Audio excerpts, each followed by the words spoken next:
قوله تعالى إن الذين آمنوا وعملوا الصالحات كانت لهم جنات الفردوس نزلا۔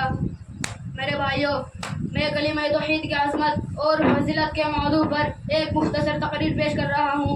اللہ ہم سب کو اس سے فائدہ پہنچائے۔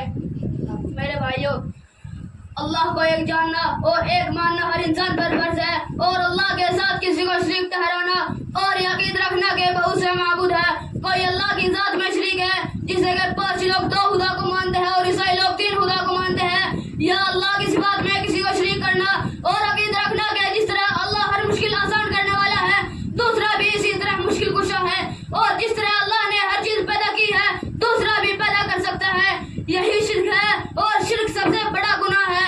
اللہ فرماتے ہیں کہ اللہ شرک کرنے والے کو کبھی بھی معاف نہیں کرے گا۔ میرے دوستو، شرک کے مقابلے میں توحید ہے، یعنی دل سے اللہ کو ایک ماننا اور جاننا اور زبان سے اقرار کرنا، لا الہ الا اللہ محمد رسول اللہ۔ جو بندہ لا الہ الا اللہ کا اقرار کرتا ہے وہ ایمان والا بن جاتا ہے، اور اللہ کے رسول صلی اللہ علیہ وسلم نے فرمایا من قال لا الہ الا اللہ حرم اللہ علیہ النار، یعنی جس نے لا الہ الا اللہ کہا اللہ نے اس کے اوپر دوزخ کو حرام کر دیا، لہذا دوزخ میں جانے کا سوال ہی پیدا نہیں ہوتا۔ اور ایک دوسری حدیث میں ہے کہ جس نے لا الہ الا اللہ کہا وہ جنت میں داخل ہوگا۔ اس حدیث میں جنت میں جانے کی گارنٹی دی گئی ہے۔ میرے دوست اور بزرگوں، یہ بھی جاننا ضروری ہے کہ جب ایک انسان نے کلمہ توحید کا اقرار کر لیا ہے تو پھر اس پر لازم ہے کہ کلمہ توحید کے حق کو ادا کرے اور عمل کے ذریعے یہ ثابت کرے کہ اس کا رب جو کہے گا وہ کرے گا، ورنہ جنت کی گارنٹی نہیں رہ پائے گی۔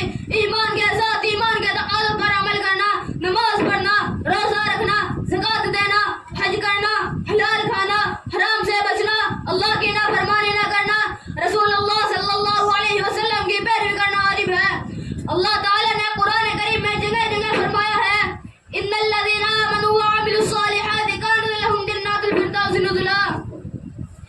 بے شک جو لوگ ایمان لائے اور نیک عمل کیے تو ان کی مہمانی کے لیے جنت کے باغات ہوں گے، اور اگر گناہ کرتا ہے تو اللہ اس کو عذاب دے گا، لیکن ایمان کی برکت سے ہمیشہ دوزخ میں نہیں رہے گا۔